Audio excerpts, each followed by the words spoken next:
Cameras captured the father of Palestinian journalist Mohammed Mansour grieving for his son after he was killed by a targeted Israeli airstrike. Mansour's body lies surrounded by mourners, his press vest still visible.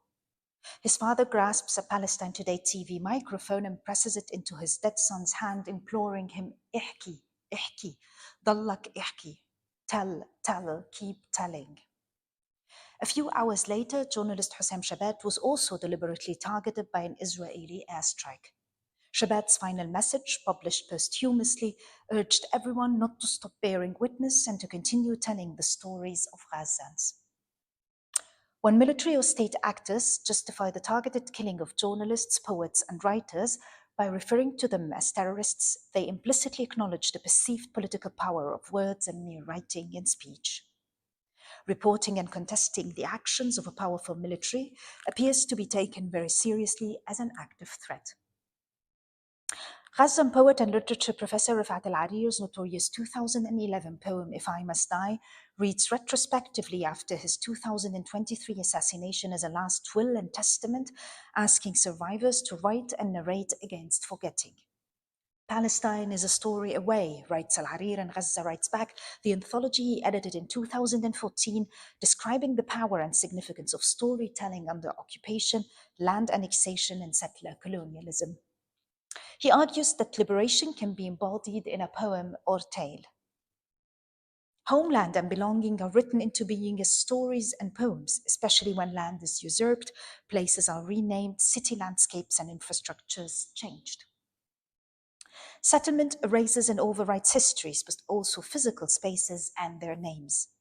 Storytelling can then become a reminder of the history of dispossession and ownership, writing operating as an unsettling act, straightforwardly imagining undoing settlement, telling stories and memories of those who are indigenous to the land, imagining pre-colonial times, the villages before settlement, the language and names once spoken there, unsettling or revoking the colonial establishment's archives and narratives.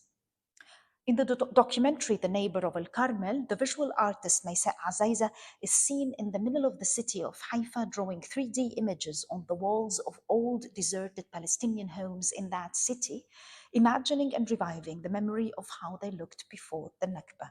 This is art's practice of unsettlement.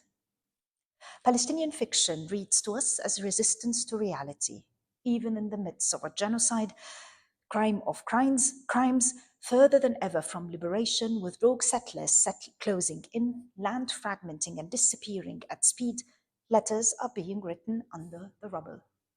Stories are born in tents under military evacuation orders. Poetry is composed while sirens echo in the background. Literature remains true to life by paradoxically depicting death. It insists on survival in the face of obliteration, even if sometimes nothing more than a story is left standing. It is the native people's insistence on telling the history of their land of a time prior to annihilation.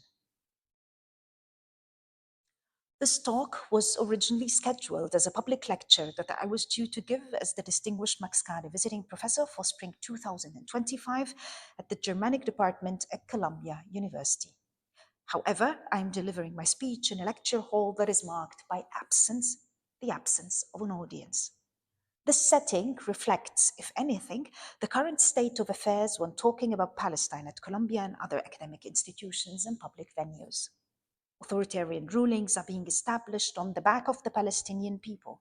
Universities, free speech, protests, workplaces are all facing unprecedented restrictions. If making a career, securing a grant or funding, rising in a profession have become possible over the silence about the atrocities committed in Gaza, then continuing to speak about Palestine can keep us on the right track when combating fascism. The short abstract of my talk, 147 words describing my lecture titled Unreconciled Narratives, Palestine, Germany and the Arab Spring, was met with an immediate refusal to share the event description online.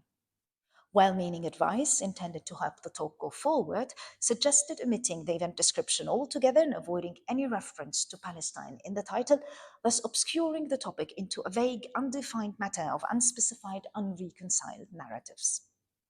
While streets are packed in a global solidarity movement for Palestine, While many students across the United States and other countries are tirelessly risking all they have by protesting the genocide in Gaza, many parts of neoliberal academia seem to yield to threats by their governments. As a matter of principle, I insisted that the university extend normal support for freedom of thought and speech. I objected to giving a talk under abnormal, secretive, constrained conditions just because it was about Palestine.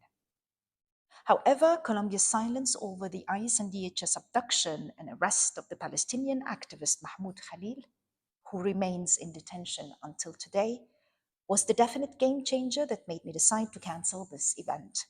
Colombia's failure to offer any protection to Khalil and other students who are part of the solidarity movement for Palestine undermines the fundamental conditions for a public event about one of the most pressing topics of our time. And yet, I refuse to compromise or contribute to any erasure of Palestinian narratives, which the talk was to focus on from the beginning anyway.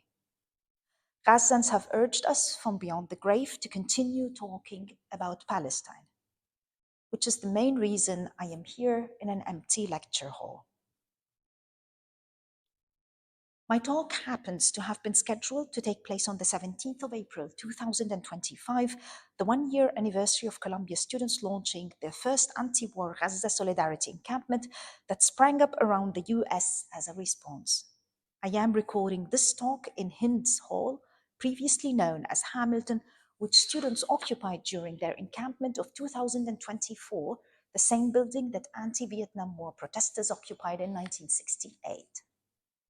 When students took over the building a year ago, they renamed it in memory of 6-year-old Palestinian girl Hind Rajab, who was killed by an estimated 350 bullets Israeli forces fired at the car where she was hiding, together with her 6 family members, all of them killed in her presence. This talk was also meant as a disruption of the near-total silence in German studies about the genocide in Gaza. Germany has by far the largest Palestinian diaspora in Europe. This talk was originally titled Unreconciled Narratives, evoking the many forms of absurd and unjust repression Palestinians face in Germany. Among other consequences, this has resulted in a rigorous administrative denial of Palestinian existence. The fragmented Palestinian reality, their displacement from one refugee camp to another, and the systematic racism against Palestinians in Germany allows them to enter state records only under another nationality, as stateless, or with nationality status left undefined. The marginalized Palestinian writing, art, and scene in Germany, which grew considerably in the aftermath of the war in Syria, has depicted these absurdities via the poetics of absence and disappearance. Palestinian writer Abdurrahman al-Qalaq, in a poem entitled When I Once Tried to Talk to Ingeborg Bachmann, decries Germany's failure to acknowledge Palestinian existence. The nationality field in passports, bureaucratic chicanery, or the blind spot of the world. How do I explain to the immigration office that I am from Haifa?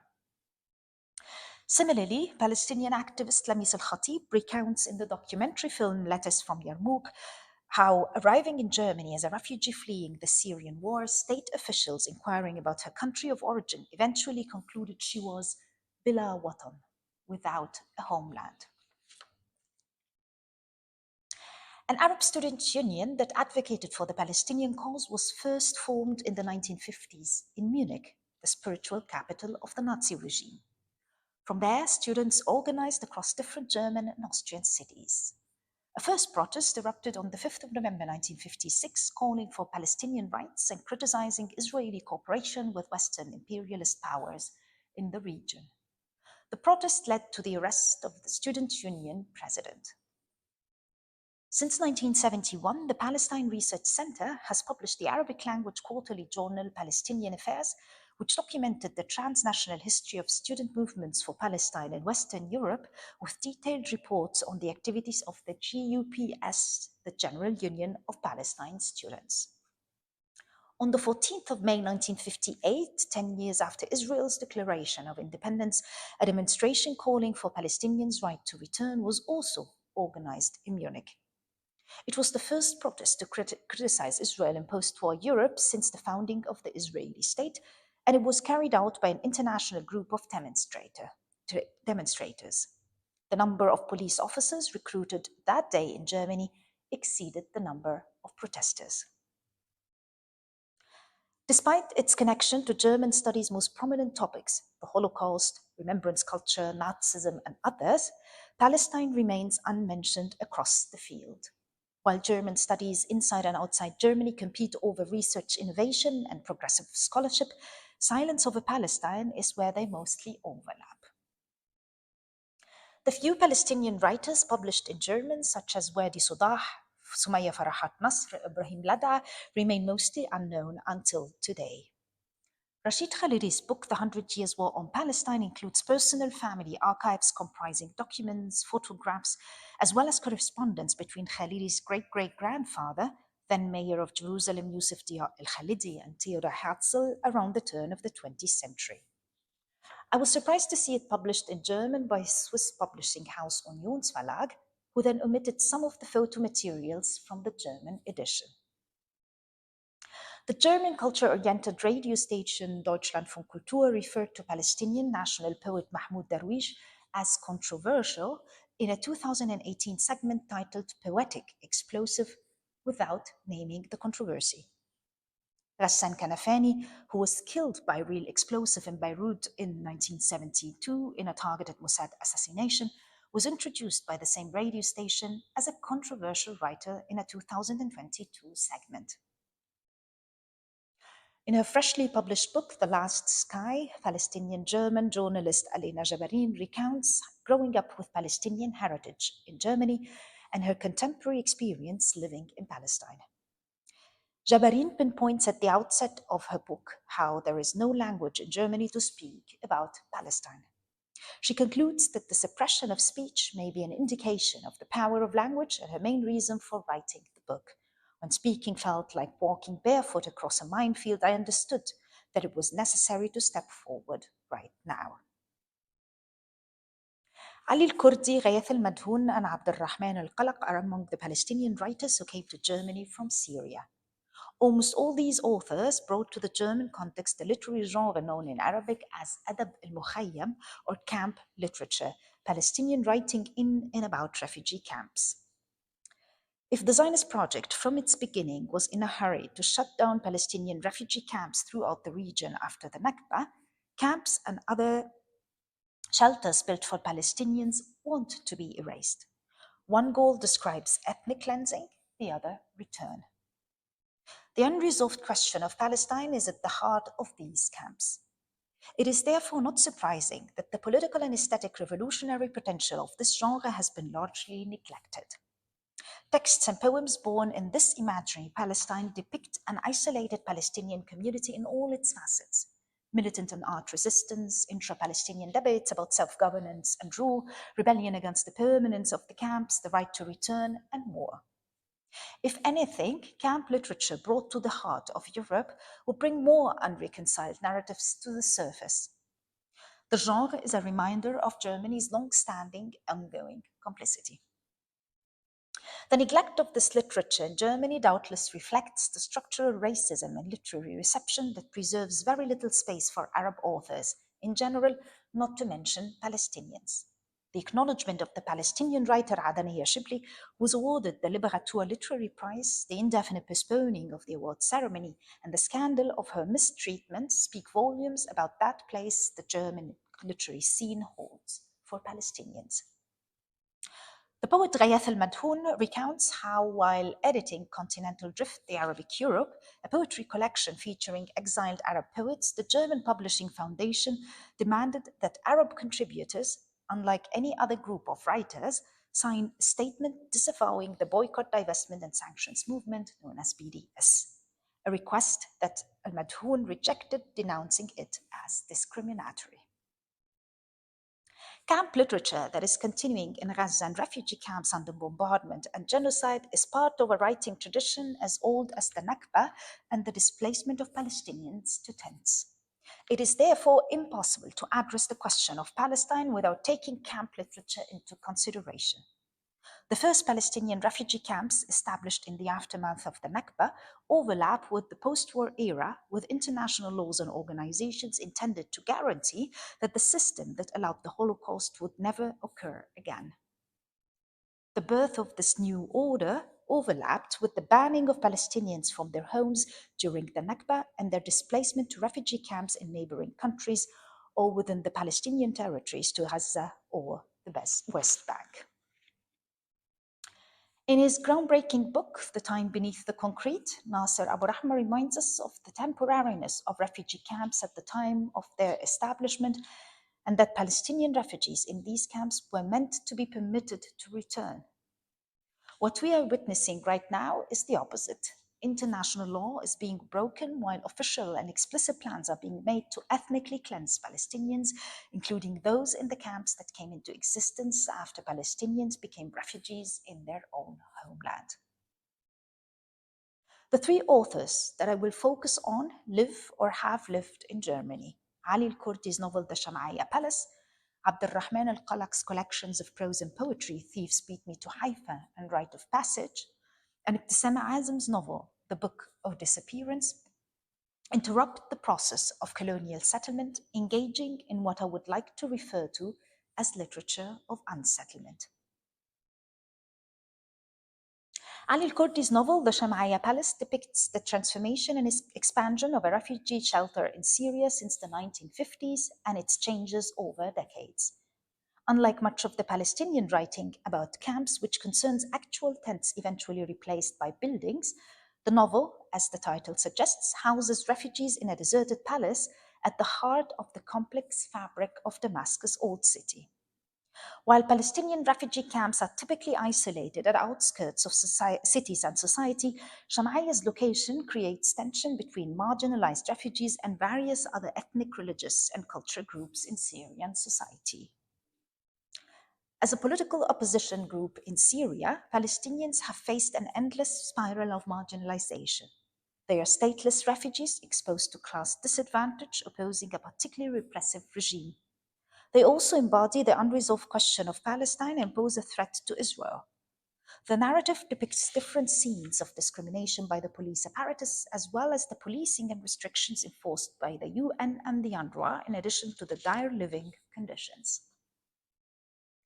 Al-Kurdi himself was a political prisoner. He was arrested in 1982 and sentenced to 9 years imprisonment, first in the Syrian General Security Directorate, then in the notorious Tadmor and Sadnaya prisons. Published in Arabic in 2010, before Al-Kurdi's arrival in Germany, the novel portrays life and intricate relationships inside Sham'aya Palace. The palace was built in 1865 in the Jewish quarter and was once the home of the wealthy Sham'aya Effendi. After the owners had left in the beginning of the 20th century, the property was confiscated by the Syrian state that opened it in the 1950s to Palestinian refugees, arriving in Syria in the aftermath of the Nakba. The novel recounts the historical logistics of housing the refugees, with the palace divided into tiny units to accommodate 50 Palestinian families, assigning one room to each. An oblique omnipresent narrator occasionally replaces the different first-person narrators, adding to the sense of surveillance and confinement. The novel, its form and arrangement, reflect the evolution of Sham'aya's many small dwellings. It consists of a collection of connected, fast-paced short stories, similar to synopses, as if they were the small rooms originally allocated to the characters. Over the years, these housing units had to be expanded to accommodate growing families, as the Palestinians' supposedly temporary condition as refugees remained unresolved and their sojourn in Syria dragged on and on. The book opens with the explosive potential at the heart of the camps. The map was our favorite childhood game in the Jewish quarter of Damascus. We used to split up into two teams. The first group hides, while the second starts drawing with chalk a grid of the neighborhood's corridors on the ground to mark the area we would move within. The second team then seeks to hide in the places drawn on the map, while the first returns to study the drawing and go after the hidden team, as one of the conditions of the game is to catch the members of the second team before they return and erase the traces of the map. The memory of childhood games ends in the following paragraph when one of the first-person narrators in the novel, from a contemporary point of view, mentions the Nakba and the Exodus in the year 1948, the biblical term used by Palestinian authors to describe Palestinians' journey of pain at that time. The map design in Al-Kurdi's novel that mimics the inhabited space also evokes military training exercises and the studying of strategic maps. Camps and Palestinian refugee housing were usually designed with visual reminders of Palestine. Places were named after Palestinian villages and cities, wall graffiti documented the right to return, signs and slogans were engraved on them, also glorifying the resistance. Thus, the map of the children's immediate environment serves as a proxy for a map of Palestine. The map's role in the game is to facilitate more realistic play, suggesting war maneuvers or missions. The running, anticipation, maneuvering, and hiding tactics were very exciting factors in this game, especially since danger, resistance, and the possibility of being caught on the way back lurked ahead of us. The step of studying the map, as known within the context of Palestine, anticipates in the children's future an insistence on return and resistance to the notion of the camps as a permanent home. Several of the characters in Sham'aya Palace stand for the transformation of the refugee into a resisting, potentially combatant subject. From an early age, Palestinian children know that camps are not meant to last. The children have a mission to catch each other before the traces of the map are erased. The manifold meaning of this erasure reads first as a reference to the erasure of Palestine and the annexation of its land that has progressed even further since the novel was written 15 years ago. Second, it implies that the erasure of the map drawn on the ground means the subsequent erasure of the camp it depicts, terminating this imagined homeland in favor of the real one. Its development over time to become a permanent place of confinement is a reminder that the world has forgotten its existence. Third, the erased map and camp are traced reminders of camps that faced complete disappearance, as was the case with the Yarmouk and other Palestinian refugee camps that were destroyed or dismantled. Even when children are pictured cut in half in Gaza, when they are torn away from their homes, sent flying by airstrikes, when 2 million Palestinians are being starved to death, when men are blindfolded and taken captives, German media coverage creates what Muhammad al-Kurd calls perfect victims, Palestinians making news headlines as victims in a humanitarian crisis, without naming the perpetrator nor their right to exist or to self-defense as fundamental instinct. Germany's history of uniquely aggressive measures targeting Palestinians' political expression and self-identification also impacts the language used to talk and write about Palestine, pervading publishing, editing, and translation practices. The German translation of Sham'aya Palace opts for several modifications that, in my view, highlight some of the crucial points about the question of Palestine. The text uses the German word for city map, Stadtplan, the opening word of the novel, instead of map, which in German would be Landkarte. In the Palestinian context, this is no minor change. Images of a map of Palestine are emblematic of the dream of the right to return, representing both memory of the homeland and the broader Palestinian struggle. In Germany, maps depicting Palestinian territory are often regarded as anti-Semitic, expressing a hostile territorial claim premised on an intent to destroy the state of Israel. The fact that the children's camp map drawn on the ground in the original novel also represents Palestinian territories fades out of the German text due to the labeling. The German translation neutralizes some of the explosive potential that lies at the heart of refugee camps. Not only the militarism and other forms of resistance fostered in camps as depicted in Ali al-Kurdi's novel, but also resistance to the permanence of camps. The second variation is the translation of the Arabic word for exodus, a term often used in Palestinian literature to refer to the ongoing Nakba from camp to camp. The German text translates it as Odyssey. By doing so, it avoids any association of the post-war guilt towards Holocaust survivors boarding their journey towards what they were promised as a safe haven, and completely eliminates the systematic racism against Palestinians and denies their Nakba. An odyssey evokes a chosen journey. The exodus implies the presence of a perpetrator. The German version diffuses the original text's representation of resistance building up over decades, imposing instead a practice of disarmament through language variations. Other German translation choices take the text further and further from the question of Palestine. Later, a narrator describes the Shama'iyya children's scouting activities, which in fact go beyond mere scouting. The Arabic word used, qadiyya, which translates literally as issue, cause, question, in the context of Palestine, always refers to Palestinian struggle for liberation and ending the occupation. However, this is neutralized in German to Anliegen, which is nothing more than a concern or matter. The disappearance and reappearance of the children in games of hide, seek, and erase the map at the beginning of the novel prefigures the novel's form and the dynamics between the various protagonists whose lives it portrays. As I have shown, the children's game resembles a military operation, hence the narrative feats of military tactics and maneuvering. We learn about the Jewish Syrian Simon, who suddenly disappears before it is revealed that he arrived in Israel, then returns as an Israeli soldier fighting in the Air Force. He's eventually shot down and taken prisoner in Damascus. Ahmad, another protagonist, disappears. We learn later that he entered the armed resistance and got to a military camp in Jordan, and then was taken captive and held as a political prisoner in Israel before reappearing in the narrative.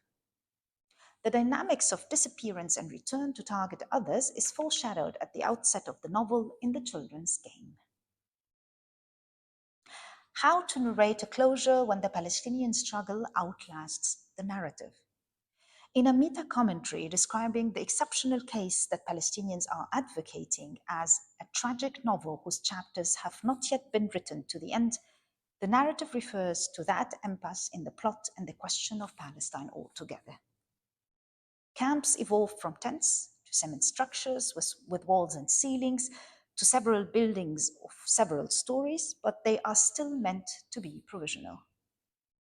Despite its structural differences from typical camps, the Sham'iyya Palace was also meant to revert to its original function after serving as temporary housing for Palestinians. Sham'iyya's role as a shelter for Palestinians has lasted so long as the refugees vainly wait for the right to return, that decay and decline have set in. The palace's walls fall apart. All relationships in the palace between those who left and those who remained eventually fall apart as well. The last short story takes us back to Ahmad al-Sheikh Talib, with whose story the novel began. Time has stood still for him as a political prisoner, while life around him has rushed ahead before he can count his ordinary dreams and expectations. The short story, however, is titled Embers Beneath the Ashes. The narrative, like its protagonists who are moving counter to the colonial settlements, refuse to settle into closure. It is therefore that Abdurrahman al-Qalaq's prose and poetry about refugee camps read as a sequel to other older texts about permanent displacement from camp to camp. Al-Qalaq's writing echoes the stories of 3 generations of a Palestinian family spanning 8 decades of exile with no hope of return. Born in 1997 in Al Yarmouk refugee camp at the outskirts of Damascus, the Palestinian poet and performer navigates the transgenerational legacy of expulsion in his writing. From the grandmother's Nakba, forcing her to leave Haifa, to the grandson's history of displacement from Syria to Germany, Al-Qalaq's most recent work denounces the unjust permanence of Palestinian refugee camps. The father Samir and the grandmother Izdihar often feature in Al-Qalaq's writing. Neither of them lived to see the sea at Haifa again. Only after subsequent displacement was Abdurrahman al-Qalaq able to obtain the first legal document permitting him to return to Haifa. Ironically, it was a German passport. This return was enabled by his newfound citizenship in that same country that contributes to the unresolved state of the question of Palestine, that systematically erases Palestinian histories by not acknowledging the existence of Palestinians, that is currently the second biggest arms supplier to Israel during the genocide in Gaza. I left the camp, crossed the sea to the north, returned with a German passport, and the rubber boat that stuck to my skin was removed by the inspectors with disgust, as if it was an old chewing gum on my ankle. I said, "This is how I found my parents." In his poetry collection, Rite of Passage, the legacy of the grandmother Izdihar shimmers between the lines. She spares her children the story of her expulsion to bring her descendants into a world far from the Nakba, the catastrophe of her deportation. The poems repeatedly shift Izdihar's stories to the margins, only for it to creep back into the verses and inscribe itself once again into the poetic memory. For instance, the lyrical subject sets out to simply talk about Haifa en passant, only to eventually dedicate the most recent poem in the collection to that city, his grandmother's birthplace, from which she was expelled. His father Samir, to whom the collection of poems is dedicated, has quietly bid farewell to life. Izdihar blames her son's death on the journal Shu'un Filastiniya, Palestinian Affairs. Rather than attributing his death to the weight of trauma, flare bombs in Gaza, corpses and severed body parts, memories of the Sea of Haifa, being cut off from the family's home since 1948, she believes it was reading that killed Samir. The bitterness he felt after reading hundreds of issues of this journal, texts on politics, economics, culture, or testimonials written by the survivors of the Nakba themselves. Could one of these texts have caused Samir to discover or suspect the story of his mother's expulsion from Palestine that she tried to avoid discussing to protect her descendants? Would he have seen the issues from the year 1975 with features about leftist West Germans advocating for Palestine, thus connecting his past with al-Qalaq's present in Germany? The grandmother initially remains an archive for the story of the father, Samir, who silently departed earthly life without ever seeing the Sea of Haifa again. In the poem Refugee Camp, Look Through My Eyes, the traveling speaker follows in the footsteps of Izdihar and Samir. The poem is dated August 2023, marking the time of return to the place that he had never been. It is as if time stands still when he first enters and finally sees the coastal town northwest of Jerusalem. Thieves Beat Me to Haifa, al-Qalaq's most recent collection of literary essays and poems published in Arabic in 2025, further unpacks that return and the motif of recognition 50 years after Ghassan Kanafani's novella Returning to Haifa. Both writers inspect places and faces. Kanafani's protagonists return 20 years after their own departure. The traveler in al-Qalaq's text is coming back to a place he has never been before. The married couple in Kanafani's text enters the house that used to be their home, now owned by a Jewish family who arrived after 1948. Wandering the streets, seeing the sea, the wife comments in disbelief that she never thought she would see the city again. Her husband replies, "You don't see Haifa, they see it for you." The Nakba is when different pairs of eyes gaze at the same place, yet recognize totally different histories. Al-Qalaq views the city through his grandmother's memory. His gaze is capable of peeling away the surrounding settlements, the modern city built over ruins and Palestinian bodies. The wandering traveler reverts to old, now overwritten street names, replaces archives with indigenous sources, lets time stand still in an attempt to suspend the present and the futurity of the settlements. In a review of al-Qalaq's book, Ghazan poet, writer and journalist Hussein Maroof one wonders whether Haifa recognizes its visitor, a question that haunts the protagonist in Kanafani's novella as well, fearing that while he recognizes Haifa, Perhaps Haifa denies him. Arriving in the neighborhood of Wadi Salib, Al-Qalaq is at last united with an ensemble of absentees, both alive and dead. Each known location stands as a reminder of ongoing dispossession, of the street barricades placed by Haganah militias in 1948 that left only one road open to Palestinians, towards the sea. The search for his grandmother's home leads the traveler to realize that the house has been demolished and replaced by a parking lot. His moment of discovery and his recognition of this absence are rendered with extreme austerity. The smell of plastic tires wafts over the grounds of your home, Izdihar.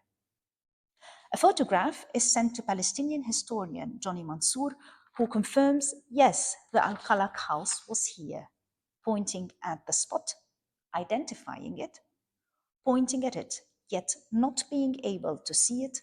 This precisely is the Nakba.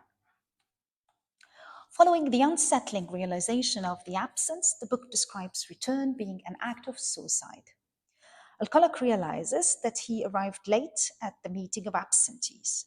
Having grown up in a refugee camp in Syria, he's caught between an imaginary Palestine dating back to the time before 1948 and engraved on the walls of the camp, and Haifa, where absence materializes in all that has replaced the old.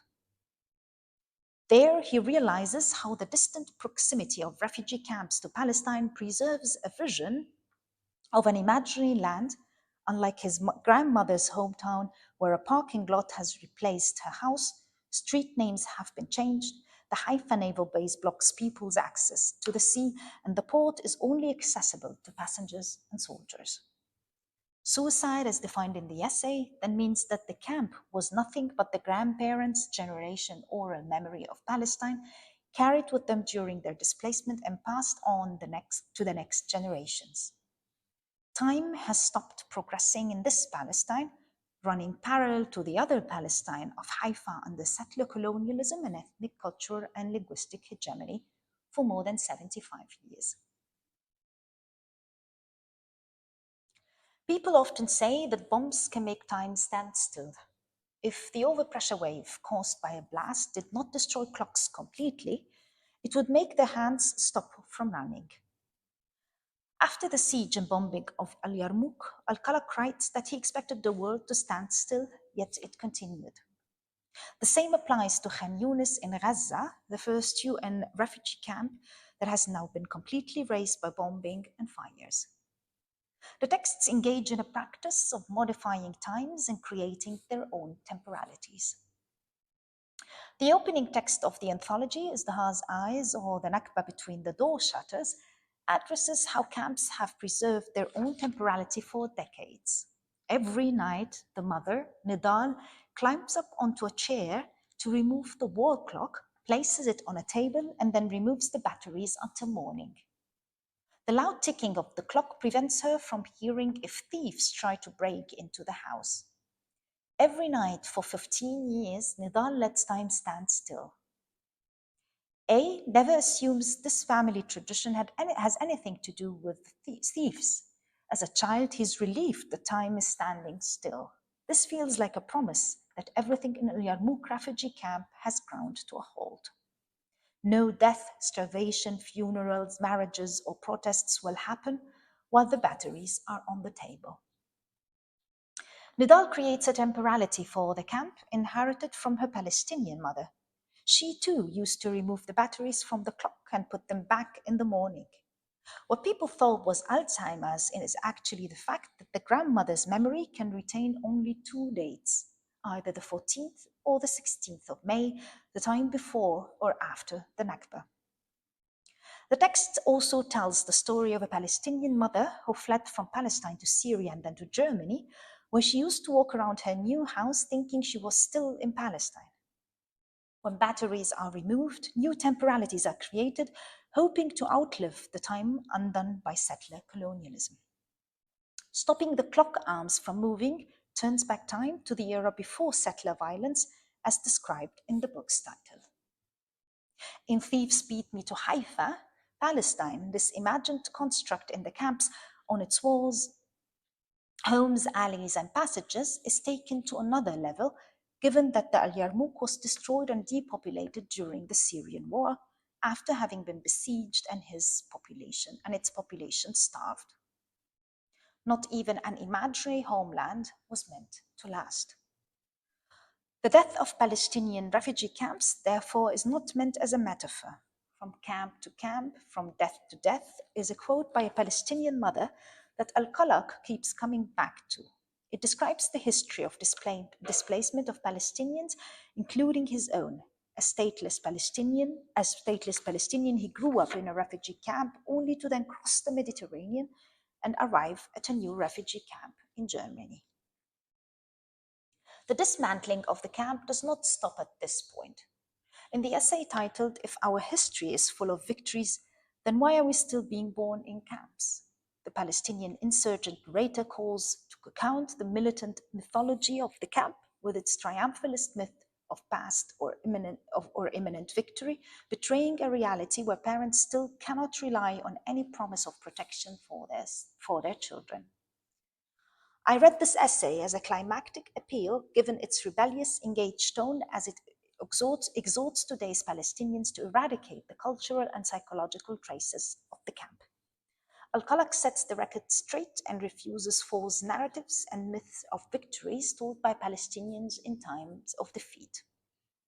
He rebels against Palestinian factionalism, against those who peddle myths of triumph in times of defeat, poems passed down from one generation to the next that overshadow feelings of fragmentation and dispossession, stories of the dead told and retold so compellingly that they distract from the actual loss and political tragedy of countless deaths.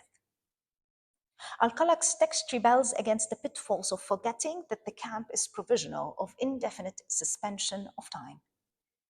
In the recent film, The Encampments, documenting the 2024 Palestine Solidarity Students' encampments at Columbia University, Mahmoud Khalil, who grew up in a refugee camp in southern Damascus, mentions how his family never invested in material things since they assumed their status as Palestinian refugees would not last for too long. Al-Qalaq's resistance to settler colonialism also manifests in the text's attention to detail. Adania Shipley points out how history sometimes does not allow space for the marginal, while literature does. Literature restores the details omitted from official records. In Thieves Beat Me to Haifa, in a passage titled Center Margin, as Izdihar boards the ship from Haifa to Saida on the last day, she recalls the details of her Nakba. "We thought they were 3 days only. That's why I only took this dress." Palestinians' intimate relationship with land and soil is often portrayed in Al-Qalaq's text by the human body, maps, and camps being intertwined. Having returned to Haifa, the narrating traveler often carries his relatives with him. "When I entered the Haifa and Wadi Salib, I did not know that I did so carrying 3 bodies, mine, Izdihar's, and Samir's."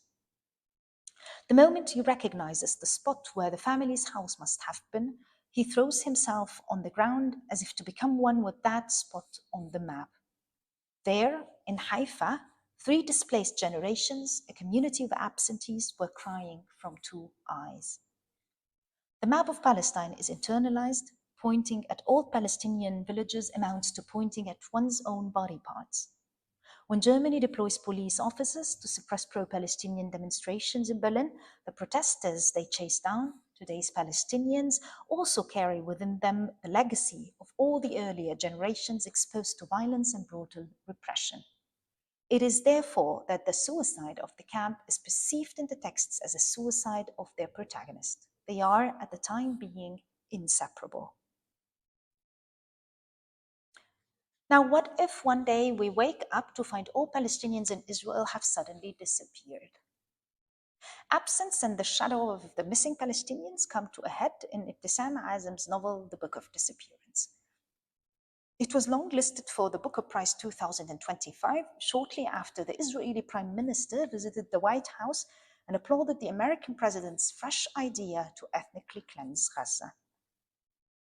Published in Arabic in 2014, The Book of Disappearance could possibly be read as a foretelling a dystopian future.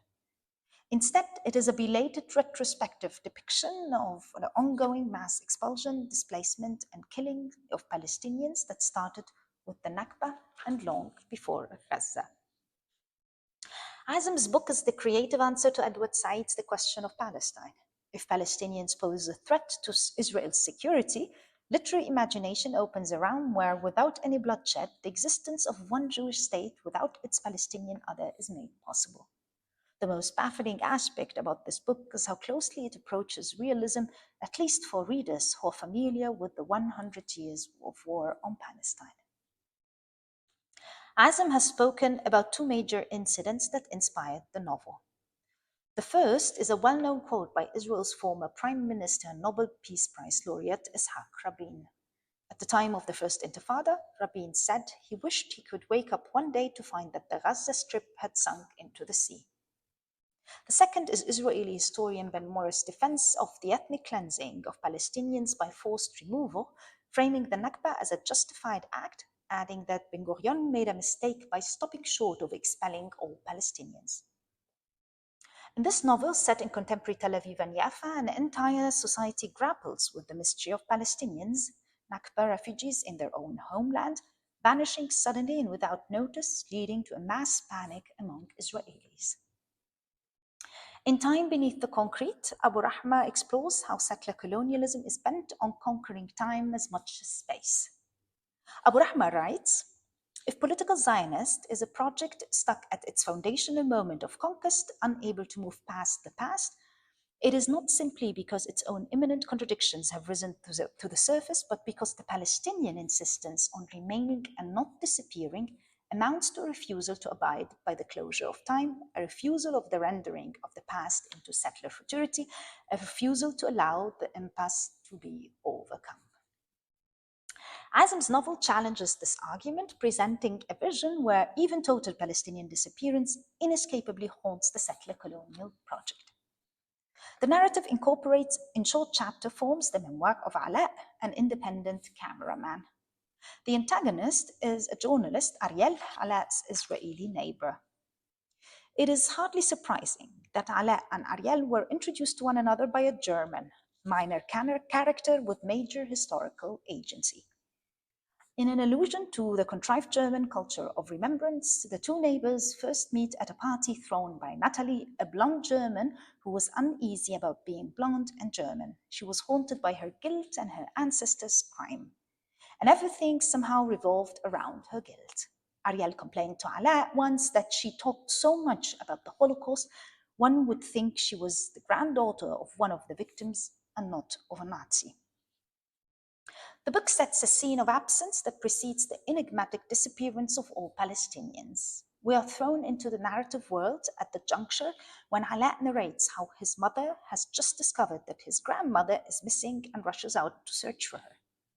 The family eventually discovers that the older lady went to the beach to spend her last hours looking out at the sea. The opening sentence marks the daughter's act of opening the door, ready to leave her home and search for her mother, crossing the threshold of prelapsarian time. It calls to memory Mahmoud Darwish's infamous poem of the land, one of the most significant lyrical depictions of Palestinians' ties to their land, where he pleads, Khadija, do not close the door, don't go into absence. Darwish's lines commemorate Khadija Shawahna, the 23-year-old Palestinian woman killed in 1976 by the Israeli police and military, along with 5 other unarmed people, when Israeli occupation forces announced a plan to expropriate Palestinian farmland, designating it as a military training zone. Khadija was shot when she left her house during the ensuing protests to search for her young brother. Every year, protests on Land Day commemorate the ongoing dispossession. Tata, as the Palestinian grandmother is called in the book of the disappearance, chooses to spend the last hours of her life on a bench facing the sea, the only local scenery that, unlike the city, remains untouched by settlements. The sea is the only thing that hasn't changed, as opposed to Ajami, that part of Jaffa that they fenced with barbed wire and declared a military zone. An intact view of nature supports a temporality that is unique for survivors' memory of the landscape they used to know. Having been internally displaced during the Nakba, the grandmother suffers profound loneliness, even feeling orphaned after her loved ones were expelled and she was suddenly surrounded by strangers. Tata often describes how all the Yafans who stayed here see a shadow walking next to them when they walk through the old city. Even the Jews say they hear voices at night, but when they go out to see who it is, they don't find anyone. The shimmer of the past lives everywhere. Tata always speaks of herself in the past, her mind becoming absent to enter memories of the time before displacement. The commemorative rituals of Land Day include the symbolic planting of trees as a commitment to the land, a non-metaphorical material insistence on remaining. It is a reversal of settlers' uprooting of indigenous trees, replacing them with important seeds and trees to transform the agricultural environment to one resembling Europe, appropriating the land and turning it into a colonial greenhouse. In one chapter, while walking through Tel Aviv, Ariel remembers how the city's first mayor, Dizengoff, once took large old trees from adjacent areas and spread them around so they would appear as if they had been there for a lifetime, artificially endowing the streets with the aesthetics of an established city much older than the young state of Israel. By doing so, settlers write themselves into the land's past.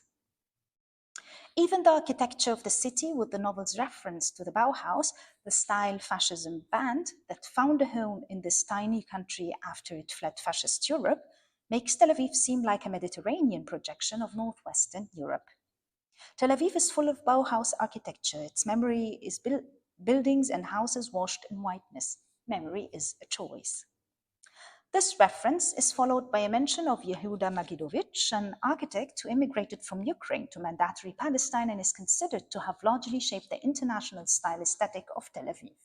His mention in the Book of Disappearance and the trees planted in the 1930s are a reminder of the settlement process prior to the year 1948 in Palestine, foreshadowing the Nakba. The unresolvable debate about what to do with Palestinians that has preoccupied Israeli society since 1948 is the subject of extensive documentation, reporting, and writing about Palestinians. In Azam's novel, statements by state-run media bluntly use the language of ethnic cleansing, framing the unexplained disappearance as a relief. The news we've been hearing since the morning is great. I would like to salute our brave soldiers who carried out a clean operation to rid us of the fifth column and terrorists who were around us everywhere. We have finally cleaned up the country and achieved what we weren't able to do during the War of Independence. This fictional quote could almost be a real one from 2025. In the aftermath of the mysterious disappearance, Israelis in the novel assume that Palestinians are staging a strike or planning a terrorist attack. One of the main reasons for reacting with alarm rather than relief is the agency involved. The Palestinians have not been disappeared. It is a self-determined act, an autonomous decision, possibly planned, without the consent of the colonizing power. The fact that they emancipated themselves from colonial rule causes mass hysteria across Israeli society. Not only has the essential cheap labor carried out by racialized Palestinians evaporated, but the regime's surveillance and its famously powerful and sophisticated intelligence apparatus have failed. The state's instruments of control, the media, the police, the military, cannot begin to explain what happened. This throws the colonizer's status, whose rule by definition is based on control, into question. How did the colonized exercise independent political will and get away with it? The Zionist state apparatus seems to enter an impasse now that its other has disappeared. Both Palestinian presence and absence pose a threat to the Israeli regime's dependency on its Arab antagonist. While grappling with the mystery of the absentees, a source in the army says, it wouldn't be an exaggeration to say that the 48 hours following the first mass disappearance of Arabs will determine the direction the state will take and its steps in the future. The state of Israel is self-defined in the book as an unfinished project whose territorial integrity and ethnic identity is definitionally and permanently under existential threat from neighboring nations as well as from Palestinians. This justifies continually building and improving the state, police, and military apparatus, expanding both the settler dimension of the state and the colonial one to guarantee more security. The sudden absence of Palestinians, reframed insistently by the Israeli media as generic Arabs, who just happened to live inside the boundaries of the state, likewise becomes an unsettling act for a nation whose territorial boundaries have been historically defined and expanded by the process of defining itself against both internal and external Arab antagonists. Even liberal Zionism, embodied by Alaa's neighbor Ariel, derives its legitimacy largely through the discourse it adopts in relation to its colonial other. Ariel's liberal identity within the political spectrum is constituted through his position as someone who is critical of the military occupation of Gaza and the West Bank. His instinctive response to discovering the memoirs documenting Alaa's familial loss and trauma is an exploitative one. After Alaa's disappearance, together with all other Palestinians, Ariel enters his neighbor's apartment. What begins as a search for a missing person develops gradually into a takeover. Ariel first gains access to Alaa's red notebook with its accounts of Alaa's and his grandmother's history. He views the material as newly valuable historical currency for a self-serving memorial project, reflecting the notebook's contents could be part of a book he would write and publish on the disappearance of the Palestinians. Eventually, Ariel starts making himself at home in Alaa's living space using his bed and utensils. By the end of the novel, he is ready to literally rewrite the narrative for Palestinians. He has created a new file on his computer titled Chronicle of Pre-Disappearance and starts translating passages from the memoirs into Hebrew, usurping Alaa's personal inheritance of family stories and pains, subordinating their perspective to his own dubious chronicling skills. This possession is being practiced systematically, it turns out, as the government has set a deadline for an eventual return of the disappeared Palestinians. Once the deadline is passed, their property will be confiscated and its ownership transferred to the Israeli regime. Well before that time, Israeli private citizens begin inquiring about empty properties and when they might possibly take possession of these homes.